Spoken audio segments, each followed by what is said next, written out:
কয়েক বছর আগের ঘটনা। উড়িষ্যা প্রদেশের ইতিহাস প্রসিদ্ধ পুণ্যতোয়া স্রোতস্বিনী মহানদী তটের বিস্তীর্ণ এলাকা জুড়ে লক্ষ লক্ষ ভক্ত মানুষের ঢল। এক কথায় মহাপ্লাবন। সেই মহাপ্লাবন মহানদী তট ছেড়ে আছড়ে পড়ছে কটক নগরের প্রাণকেন্দ্র বারবাটি স্টেডিয়ামের সম্মুখস্থ বিশালায়তন মাঠ অবধি। লোকে লোকারণ্য, চেয়ে দেখবার মতো, মুগ্ধ হওয়ার মতো এরূপ বিশাল ভক্ত সমাবেশ জীবনে এই প্রথমবার দর্শন করছি। এই সমাবেশ তথাকথিত কোনো রাজনৈতিক সম্মেলন তো নয়, এ হলো ভক্ত প্রাণ মানুষের মহামিলন। পরম প্রেমময় যুগাবতার শ্রী শ্রী ঠাকুর অনুকূলচন্দ্রের প্রবর্তিত সৎসঙ্গ সংগঠনের বর্তমান আচার্যদেব শ্রী শ্রী দাদার আহ্বানে বাংলা 1414 সালে নববর্ষ ষষ্ঠী মহাযজ্ঞ তৎসহ সর্বভারতীয় ঋত্বিক সম্মেলন। এ যেন জনসমুদ্র, কিন্তু কোলাহলবিহীন, অতলান্ত বারিধির মতো শান্ত, সুশৃঙ্খল, ঢেউবিহীন, উত্তালবিহীন, একমুখী। পরম প্রেমময়ের পূজায় ধ্যান নিমগ্ন, অবিশ্বাস্য রূপকথার গঙ্গাগাথার মতো।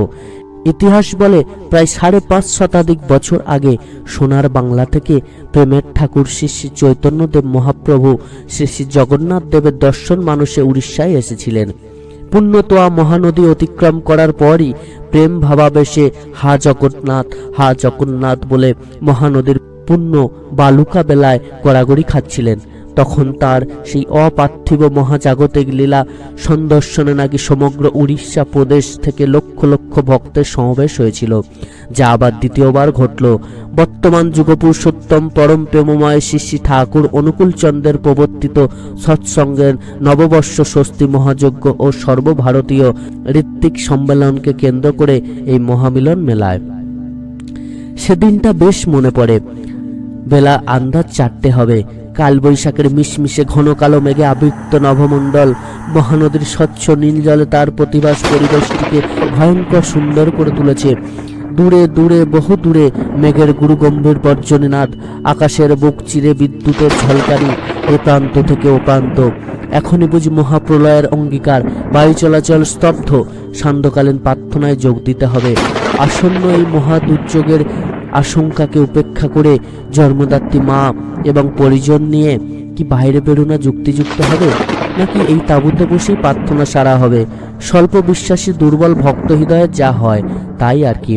ইতিমধ্যে দেশ বিদেশ থেকে আগত লক্ষ লক্ষ ভক্ত নরনারী দর্শনার্থী প্রার্থনা মণ্ডপমুখী।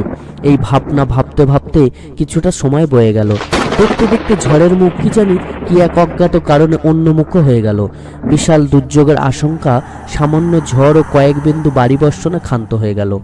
শান্ত হয়ে গেল প্রকৃতি।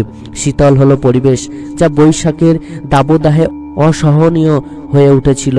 এ যেন বিশ্বপিতার রাতুল শ্রীচরণে সমবেত বিনতি প্রার্থনার জন্য অনুকূল পরিবেশ তৈরি করে দেওয়ার জন্য বিশ্ব প্রকৃতির এক সামান্য লীলা মাত্র। সুযোগ বুঝে আমরাও তাঁবু থেকে রওনা দিলাম অস্থায়ী মন্দির প্রাঙ্গণের সম্মুখস্থ প্রার্থনা মঞ্চের স্থলে। তখনও মিনিট 5 বাকি। গিয়ে যা দেখলাম ও অনুভব করলাম তা জন্মান্তরেও বিস্মিত হওয়ার নয়। সমগ্র মাঠ কানায় কানায় ভর্তি, ঢিল ধারণের স্থান নেই। কথাটা বাস্তবে অনুভব করলাম। যেদিক তাকাই শুধু মানুষ আর মানুষ। মাঠের চতুর্দিকে যত বড় বড় বাড়িঘর, গাছপালা, সবেতেই মানুষ ভর্তি। কিন্তু এরা তো আমার চেনা মানুষ নয়। এরা যেন অন্য কোনো ভিন গ্রহের বাসিন্দা। কোনো এক জাদুস্পর্শে সকলে যেন অদ্ভুতভাবে শান্ত, চোখে মুখে দিব্য ভাবাবেশ, সকলে একমুখী। প্রত্যেকের একটাই যেন লক্ষ্য, হেতা নয় হোতা নয়, পরম দয়াল শ্রী শ্রী ঠাকুরের রাতুল চরণ। আর প্রত্যেকেই প্রহর গুনছেন কখন আসবেন তাঁদের একান্ত পূজনীয় আচার্যদেব শ্রী শ্রী দাদা। তাঁর সঙ্গে কণ্ঠ মিলিয়ে সবাই একসঙ্গে শুরু করবেন প্রার্থনা। যাই হোক, আমাদের বসার কোনো ঠাঁই হলো না। আমরা দাঁড়ালাম একদম রাস্তার উপরেই। আর মাত্র মিনিট দুয়েক বাকি। এই বিশাল জনসমুদ্রের মাঝখান দিয়ে সৎসঙ্গের বর্তমান আচার্যদেব শ্রী শ্রী দাদা ভক্তজন সহ এলেন প্রার্থনা মঞ্চে। গভীর ভক্তি ও শ্রদ্ধা প্লুত চিত্তে সকলে বিস্ময়াবিষ্ট। মন্ত্রমুগ্ধের মতো বিশাল জনসমুদ্র স্থির, শান্ত, অচঞ্চল। পরম প্রেমময় শ্রী শ্রী ঠাকুর, পরম আরাধ্যা জগৎজননী শ্রী শ্রী বড়মা, যুগাচার্য পরম পূজ্যবাদ শ্রী শ্রী বদ্দা শ্রীচরণ প্রণাম নিবেদনান্তে প্রধান আচার্যদেব শ্রী শ্রী দাদা শ্রীকণ্ঠে শুরু করলেন প্রার্থনা। তার মোহন সুরে সুর মিলিয়ে লক্ষ লক্ষ ভক্তবৃন্দ একযোগে গিয়ে চললেন। প্রার্থনা সমাপন হলো। মনে হলো এ বিশ্বের বিস্ময়, সমগ্র বিশ্বে অভূতপূর্ব। বলা বাহুল্য, বিশ্বের আর কোথাও এত লক্ষ লক্ষ নরনারী সমবেত ভাবে বিশ্বপ্রভুর রাতুল শ্রীচরণে প্রার্থনা করার সুযোগ পান না। যে সুযোগ আমরা লাভ করেছি পরম দয়ালের অনুমতিক্রমে এবং জ্যেষ্ঠত্বজ ভক্তপ্রবর শ্রী শ্রী বদ্দার ঐকান্তিক শুভ প্রচেষ্টায়। তিনিই প্রথম সমগ্র ভারতবর্ষে তথা বহির্ভারতের প্রতিটি সৎসঙ্গী যাতে সকাল ও সন্ধ্যায় একটি নির্দিষ্ট সময়ে সমবেতভাবে বিনতি প্রার্থনা করতে পারেন তার সুবন্দোবস্ত করে দিয়েছেন। প্রার্থনার নির্দিষ্ট সময়সূচি প্রতিটি প্রদেশের জন্য তৈরি করে দিয়ে যার অপরিসীম গুরুত্ব আজ উপলব্ধি করা গেল। অবশ্যই এই কাজটি করতে গিয়ে তাকে পাহাড় প্রমাণ বাঁধার সম্মুখীন হতে হয়েছিল, সেই ইতিহাস এখানে আলোচ্য নয়। পরম প্রেমময় শ্রী শ্রী ঠাকুর অনুকূলচন্দ্রের যোগ্যতম উত্তর সাধক পরম পূজ্যবাদ শ্রী শ্রী বদ্দা তাঁর জীবনে সৎসঙ্গের যে গুরুদায়িত্ব পালন করে লক্ষ লক্ষ ভক্তবৃন্দকে শ্রী শ্রী ঠাকুরের নির্দেশিত পথে অটুটভাবে চলার যে সামগ্রিক প্রয়াস চালিয়েছিলেন, তারই অন্যতম এই সমবেত বিনীত প্রার্থনা, যা বর্তমানে বিশ্বে বিস্ময় উদ্রেক করে। এই পরিবেশ সৃষ্টি কেবলমাত্র তারই ইষ্টানুগ চলনের ফল। এই মহাসাধক পরম দয়ালের অত্যন্ত প্রিয় যোগ্যতম ব্যক্তিত্ব, নিজস্ব প্রতিভু, যাকে তিনি নিজের সঙ্গে তুলনা করতে গিয়ে শ্রীমুখে ব্যক্ত করেছেন, আমি যা বড় খোকাও তা। আমার সঙ্গে থাকা মানেই বড় খোকার সঙ্গে থাকা, টাকার এপিঠ ও ওপিঠ। এমনতর মহাসাধক অবতার পুরুষকে জানাই বারংবার প্রণতি। তার অক্লান্ত সাধনায় বিশ্ববাসী দেখল অপূর্ব শৃঙ্খলা বোধ, ভক্তি ও প্রেমের ত্রিধারার মিলনযোগ্য এই সমবেত বিনতি প্রার্থনার মধ্য দিয়ে। প্রার্থনা নির্দিষ্ট সময়ে সমাপন হলো, মাইকে ঘোষণা হলো, নামের সময় হলো। সঙ্গে সঙ্গে মনে হলো আমরা কোলাহল হলাহলে পূর্ণ এই পৃথিবীতে আছি, নাকি নিঃশব্দ নিরুপদ্রব কোন স্বর্গের বাসিন্দা। প্রথমত 5 মিনিট নামজাপ হলো, কিন্তু কি আশ্চর্য, গাছ থেকে একটা শুকনো পাতা খসে পড়লেও বোধহয় সেই শব্দটাও পাওয়া যাবে। বর্তমান অশান্ত পৃথিবীর ইতিহাসে এ ঘটনা বিরলতম, যদিও বা সৎসঙ্গে জগতে এ ঘটনা অতি সাধারণ। তাই পরম দয়াল বলেছেন, এবার করিব লীলা অতি চমৎকার, আমি হেন নাহি জানি অন্য কোন ছাড়। সত্যি এবারে তাঁর অতি চমৎকার লীলা চলছে পৃথিবীর বুকে। শ্রী শ্রী ঠাকুর অনুকূলচন্দ্র এবারে বংশ পরম্পরার মাধ্যমে লীলা করে চলেছেন। বর্তমানে তিনি রক্তমাংস সংকুল দেহে না থাকলেও তিনি অনন্তকাল ধরে লীলা করে চলবেন তার পবিত্র বংশধারার মধ্য দিয়ে। তাই তিনি আমাদের কাছে চিরজাগ্রত, চিরজীবন্ত, যা তার বাণীতেই তিনি স্পষ্ট করে গেছেন। ইষ্টগুরু পুরুষোত্তম প্রতীক গুরু বংশধর, রেত শরীরে সুপ্ত থেকে জ্যান্ত তিনি নিরন্তর। পরম দয়াল শ্রী শ্রী ঠাকুরের লীলা দর্শন করার সৌভাগ্য আমার হয়নি। পরম পূজ্যবাদ আচার্যদেব শ্রী শ্রী বদ্দাকে বার দুয়েক দর্শন লাভের সৌভাগ্য হয়েছিল। প্রধান আচার্যদেব শ্রী শ্রী দাদাকে বহুবার দর্শন লাভের সৌভাগ্য হলেও এটুকু বুঝেছি যে তাদের ঐশী লীলা উপলব্ধি করার সাধ্য আমার নাই। আমি তার এক অকৃতি সন্তান মাত্র। আজ এই মহাসমাবেশ থেকে যতটুকু মনে হয়েছে, শ্রী শ্রী দাদা লক্ষ লক্ষ কোটি কোটি ভক্ত নরনারীর আদর্শ পথ প্রদর্শক, যোগ্যতম উত্তর সাধক, যার মাধ্যমে রক্তমাংস সংকুল দেহে না থেকেও পরম দয়াল লীলা করে চলেছেন। তাই তিনি বর্তমানে কোটি কোটি মানুষের পরম আশ্রয় স্বরূপ, যার উপরে নির্ভর করে নির্ভয় হওয়া যায়, যার উপরে ভরসা করেও বিশ্বাস করে পরম নিশ্চিন্তে পরম দয়াল শ্রী শ্রী ঠাকুরের পথে সঠিকভাবে চলা যায়। আমরা পৃথিবীবাসী ধন্য, আমাদের জীবনে পরমানন্দ লাভ ঘটেছে। শোক দুঃখ ভরা জীবন আনন্দ প্রাপ্তিতে কানায় কানায় পরিপূর্ণতা লাভ করে চলেছেন কোটি কোটি নরনারী। নীলকণ্ঠ মহাদেবের মতো কোটি কোটি নরনারীর জীবন থেকে তীব্র বিষের দহন জ্বালা শোষণ করে দিয়েছেন অমৃতত্বের স্বাদ। হে পিতৃদেব, আপনার রাতুল শ্রীচরণে কোটি কোটি প্রণাম। আমরা অকৃতি অধম, তাই বলে তো কম করে কিছু দেননি, বরং যা আমাদের পাওনা নয় তার চেয়ে সহস্র সহস্র লক্ষ লক্ষ গুণ বেশি করে দিয়েছেন। কি পাইনি আমরা? অর্থ, মান, যশ, প্রতিপত্তি, রোগ, আরোগ্য সবই তো মুক্ত হস্তে বিলিয়ে যাচ্ছেন, ভেদাভেদ না করে সবাইকে। কাউকে তো বিমুখ করতে দেখিনি কখনো। নিতান্ত অপরের অমঙ্গল কামনা যদি কেউ না করে, ঠিক যেন কল্পতরু সম। ব্যবসা শুরু করেছেন, প্রার্থনা জানাচ্ছেন ব্যবসা যেন ভালোভাবে চলে, তথাস্তু। পরীক্ষার্থী পরীক্ষা দিয়েছেন, ভালোভাবে পাশ করতে চান, তথাস্তু। চাকুরি প্রার্থী কয়েকবার পরীক্ষা দিয়ে ডাহা ফেল, এবারে তিনি চান যেন পাশ করতে পারেন। শিশি দাদা হয়তো ঘাড় নেড়ে সম্মতি দিলেন। পরীক্ষায় পাশ হলো, চাকুরিও জুটে গেল। বিবাহযোগ্য ছেলে কিংবা বিবাহযোগ্যা মেয়ে দীর্ঘদিন ঘরে বসে কোনো মতে কোনো সুরাহা হচ্ছে না। চলো দেহঘরে গিয়ে পরম পূজ্যবাদ দাদাকে গিয়ে নিবেদন করি। নিবেদন হয়ে গেল, অমনি বিয়ের ফুল ফুটলো, সুখের সংসার বাঁধলো। দীর্ঘদিনের বিবাহিত জীবন, সন্তান সন্ততি নেই। বহু ডাক্তার বদ্যি তাবিজ মাদুলি করেও কোনো ফল হচ্ছে না। চরম হতাশা নিকষকালো জীবনকে গ্রাস করে ফেলেছে। চলো দেহঘরে ঘুরে আসি। অমনি শিশি দাদার চরণে শাশ্রু প্রার্থনা মঞ্জুরীকৃত হলো। ছোট্ট কোনো উপদেশের মাধ্যমে উপদেশ শিরোধার্য করে ঘরে ফিরে এলো দম্পতি। কোল আলো করে সুসন্তান ঘরে এলো, তার শুভ অন্নপ্রাশন হবে। আবদার এলো আবার পিতামাতার। শিশি দাদা দয়া করে ছেলেটার মুখে যেন একটু ঠাকুরের প্রসাদ দিয়ে দেন। সেই প্রার্থনা মঞ্জুর তৎক্ষণাৎ। দম্পতি খুশিতে ডগমগ হয়ে ঘরে ফিরে যায়। দাম্পত্য জীবন অশান্তির আগুন জ্বলছে। দীর্ঘদিন কোর্ট কেস চলছে। হাজার হাজার টাকা খরচ হচ্ছে জলের মতো। তীব্র মানসিক যন্ত্রণা। যাই একবার দেহঘরে গিয়ে পরম পূজ্যবাদ শিশি দাদার চরণে নিবেদন করি। শিশি দাদার চরণে অমনি কাতর নিবেদন। দাদা সহজ সেহে দু চারটি মধুক্ষরা বচন দিয়ে ধরিয়ে দিলেন কোনো ক্লু। অমনি সেটা পরিপালনের ভিতর দিয়ে দেখা গেল দীর্ঘদিনের দাম্পত্য কলহে সুষ্ঠু সমাধান হয়ে গেল। চিররুগ্ন আমাশয়ে বধজম পেটের রোগী থেকে শুরু করে হাজার হাজার মানুষ আসে আরও কোনো কঠিন বা কঠিনতম ব্যামো নিয়ে।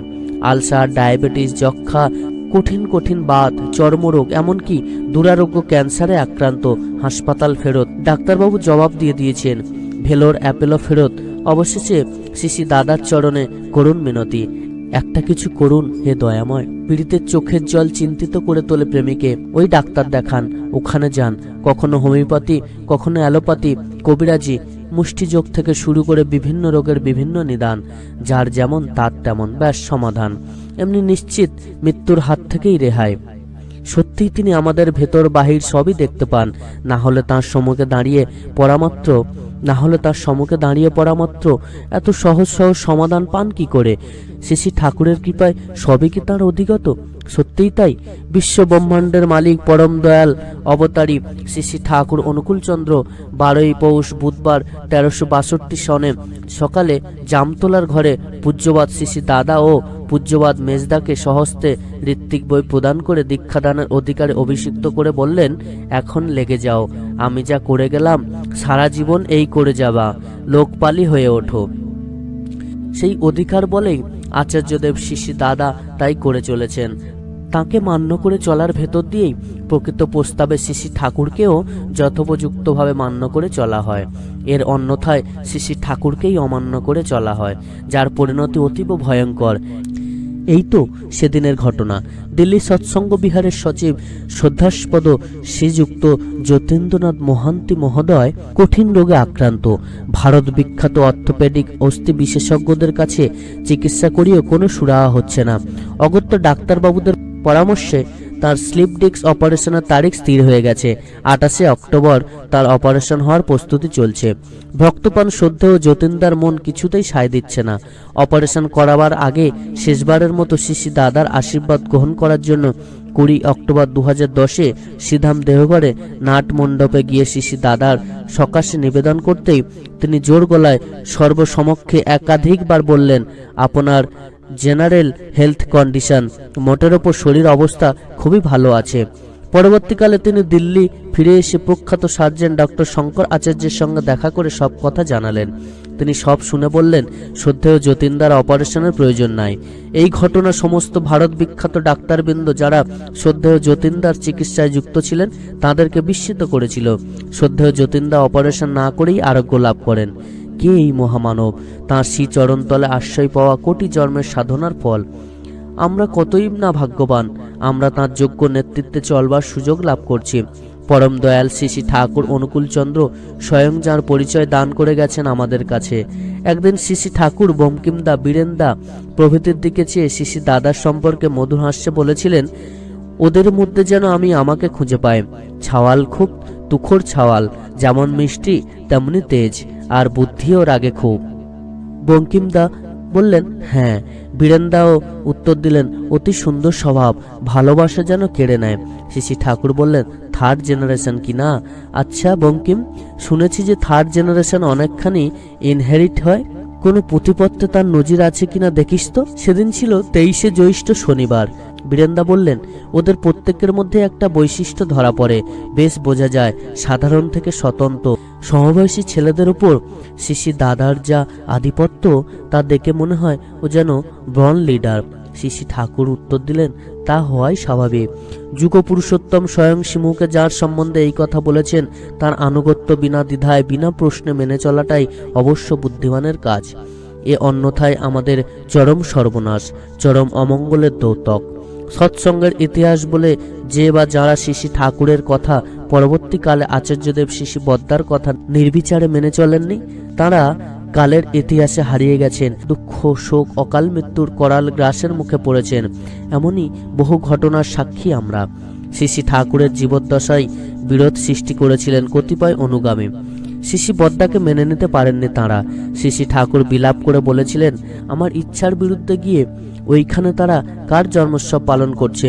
বৃদ্ধ বয়সে শ্রী ঠাকুর হাতে তালু দিয়ে বুক চাবড়াতে চাবড়াতে বলেছিলেন, এই বুড়ো বয়সে তারা আমায় ছেড়ে চলে গেল। আমায় ছেড়ে চলে গিয়ে তারা সেখানে কার জন্মোৎসব পালন করছে। আমার বুকে ভীষণ ব্যথা। যারা শ্রী ঠাকুরকে অমান্য করে চলে গিয়েছেন তাদের কি করুণ পরিণতি হয়েছিল, কত যন্ত্রণা কষ্ট নিয়ে এই পৃথিবী ত্যাগ করতে হয়েছিল তা সকলেই জানেন। শুধু তাই নয়, কত জন্ম জন্মান্তর ধরে এই যন্ত্রণা ক্লিষ্ট জীবন বয়ে বেড়াতে হবে তাই বা কে জানে। সেই হুবহু চিত্র আমরা আচার্যদেব শ্রী বদ্দার জীবনেও দেখতে পাই। আচার্যদেব শ্রী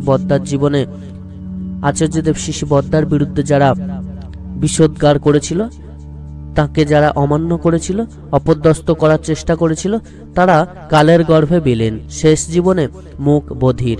এসবই আমাদের অনেকেরই যায় শোনা। পথ একটি দুটি নয়, নিষ্পন্নভাবে তাদের মেনে চলাটাই জীবন সাধনার শেষ কথা। তাদের আদেশ নির্দেশ অক্ষরে অক্ষরে মেনে চলার ভিতর দিয়েই আমাদের ঈশ্বর প্রাপ্তি। শ্রী ঠাকুর বাণী দিলেন, আমাদের গন্তব্য হলো ঈশ্বর প্রাপ্তি, ধারণ পালনের সম্বেক সিদ্ধ ব্যক্তিত্ব। তার উপায় হচ্ছে আচার্যের সক্রিয় অনুরতি। আমাদের মতো মূঢ় মানুষের হাত ধরে গন্তব্যে পৌঁছে দেওয়ার জন্যই আচার্যদেবকে আমাদের সম্মুখে উপস্থাপিত করে পরম দয়াল অহেতুক দয়াই করেননি, আমাদের জন্ম জন্মান্তরের জন্য ধন্য ও কৃতকৃতার্থ করেছেন বলতেই হবে। তাঁর দয়া ভিন্ন আমাদের কিছুই নাই। শ্রী দাদা স্থানীয় দাদাদের নিয়ে বিরাট মন্দির করে ফেললেন। দীর্ঘদিন ঠাকুরের নামে জায়গা কেনা, বছরের পর বছর পড়ে আছে, ঘাস জঙ্গলে ভর্তি, একটা খড়ের চাল বানানোর যোগ্যতা হয় না। একদিন হয়তো ডেকে নিয়ে বললেন, কিরে ওই জায়গাটা পরিষ্কার করে মন্দিরের ভিত দিয়ে দেগা। ভক্ত কাঁচুমাচু, বিস্মিত অবাক, মনে মনে হয়তো ভাবছে, এ তার পক্ষে সম্ভব নয়। স্মিত হাস্যে আশীর্বাদ দিয়ে বলে ওঠেন, লেগে জানা, ঠাকুরের দয়ায় ঠিক হয়ে যাবে। অমনি বিরাট মন্দির, হাজার হাজার ভক্তের সমাবেশ। সারা জীবনেও হয়তো হাজার দীক্ষা দিতে পারেননি। হঠাৎ ডাক পড়ল, আপনাকে 15 দিনে বা 1 মাসের মধ্যে 1000 দীক্ষা দিয়ে আসতে হবে। কর্মী দাদাটি হয়তো আকাশ থেকে পড়লেন, মাথা চুলকাতে লাগলেন। শ্রী দাদা হয়তো জোরের সঙ্গে বললেন, 1000 দীক্ষা দিতেই হবে, না হলে সুনামি ঠেকাবেন কি করে। আজ্ঞে বলেই বেরিয়ে পড়লেন। অসাধ্য সাধন হলো, সুনামিও রোধ হলো ওই মঙ্গল যজ্ঞের ভিতর দিয়ে। একদিন শ্রী দাদা সে শুভজিৎ গুহ ঠাকুরদাকে বললেন, 1000 দীক্ষা তো হলো, 2000 তো হলো, কিন্তু 10,000 দীক্ষা দিয়ে ওয়ার্ল্ড রেকর্ড করতে পারিস না। তিনি তো প্রায় হতবুদ্ধি হয়ে তাঁর শিমুখ পানে ফ্যালফ্যাল করে তাকিয়ে আছেন। শ্রী দাদা বলে বসলেন, আমার মনে হয় তুই নিশ্চয়ই পারবি, তবে কিভাবে পারবি তা বাবাইয়ের সঙ্গে যোগাযোগ করে লেগে যা। পূজনীয় বাবাইদার প্রেরণায় সেই ভক্ত অন্তরে স্থির বিশ্বাস নিয়ে, তার আদেশ মাথায় নিয়ে অক্ষরে অক্ষরে তার প্রতিপালনার্থে লেগে গেলেন। অন্যান্য কর্মীদের সমবেত প্রচেষ্টায় দীক্ষা হলো নির্দিষ্ট সময়ের আগেই 10,000-এরও বেশি, যা অকল্পনীয়, অভাবনীয়। তাই করে দেখালেন ওই দাদাটি। হ্যাঁ, তিনি এই 21 শতাব্দীর বুকে যা আমাকে আপনাকে বা আমাদেরকে দিয়ে করিয়ে নিচ্ছেন, এ শুধু তাঁরই অহৈতুকী করুণা, যা দেখে তিনি খুশি হন। তখনই আমরা করার শক্তি লাভ করি। পরম দয়াল শ্রী ঠাকুর অনুকূলচন্দ্র তার শ্রীহস্তে লিখিত সত্যানুসরণ গ্রন্থে সেই উপদেশই দিয়ে গেলেন। শিষ্যের কর্তব্য হলো প্রাণপণে গুরুর আদেশ কার্যে পরিণত করা, গুরুকে লক্ষ্য করে চলা। যখনই দেখবে গুরুর আদেশে শিষ্যের আনন্দ হয়েছে, মুখ প্রফুল্ল হয়ে উঠেছে, তখনই বুঝবে যে তার হৃদয়ে শক্তি এসেছে। শিষ্য হিসাবে আমাদের একটাই কর্তব্য, গুরুকে বা আচার্যকে লক্ষ্য করে চলা। তাকে সর্বতোভাবে খুশি করার ভিতর দিয়েই আমাদের মহানন্দ লাভ হবে, যা আজ হয়ে চলেছে আমাদের জীবনে। আমাদের প্রতিটি কর্ম, আচার, আচরণ, বাক্য, ব্যবহার যেন তার খুশিতে বাধার সৃষ্টি না করে, তিনি যেন কোনোভাবে ব্যথিত না হন, সেদিকে সতর্ক দৃষ্টি রাখা আমাদের কর্তব্য। পরম দয়াল শ্রী শ্রী ঠাকুরের একটি বাণী বিশেষভাবে প্রণিধানযোগ্য, যার প্রশ্নে দাঁড়িয়ে তুমি স্ফূর্তি নিয়ে চলছো বেশ, বেদনা নিথর সে হলে যে স্ফূর্তি তোমার হবে শেষ। আজ আমাদের সামনে চরম সংকটময় মুহূর্ত। আমরা এখনো যারা নিজেদের বিপথে চালাবার চেষ্টা করছি, তাদের উদ্দেশ্যে এই সাবধানবাণী বারংবার উচ্চারিত হচ্ছে। ইষ্ট ছেড়ে ইষ্ট সেজে ছড়িয়ে বাহার ভাবিস নাকি, বাহার দেখেই ভুলবি বিধি, পারবে না কো ধরতে ফাঁকি। শ্রী দাদা বললেন, দ্রোহ লোভের বাঁধন ছিঁড়ে ইষ্টতপে ঝাঁপিয়ে পড়, নইলে গতি কুম্ভী পাকে শেষের সেদিন ভয়ঙ্কর। শ্রী দাদা বললেন, সত্তা জুড়ে জাগছে ভাঙন, জাগছে যে ওই প্রলয় ঝড়, পারিস যদি ফের এখনো শেষের সেদিন ভয়ঙ্কর। আসুন আমরা সবাই সাবধান হই, এই মুহূর্ত থেকে কামড়া কামড়ি বন্ধ করি, গুঁতোগুতি বন্ধ করি, সবাইকে নিয়ে চলি যা তিনি চাইছেন। কেউ যেন না বাদ না পড়ে, সবাইকে যেন আমরা আনন্দ দান করি, জগৎটাকে সুন্দর করি। যে আমাদের ভালোবাসে আমি শুধু তাকেই ভালোবাসবো না, আমাকে যে ভালোবাসে না আমি তাকেও ভালোবাসবো। এভাবেই আমরা এগিয়ে যাব। তিনি আমাদের সবাইকে সেইভাবেই দেখতে চাইছেন, ঠিক যেভাবে পরম দয়াল আমাদের দেখতে চেয়েছেন। জয় গুরু।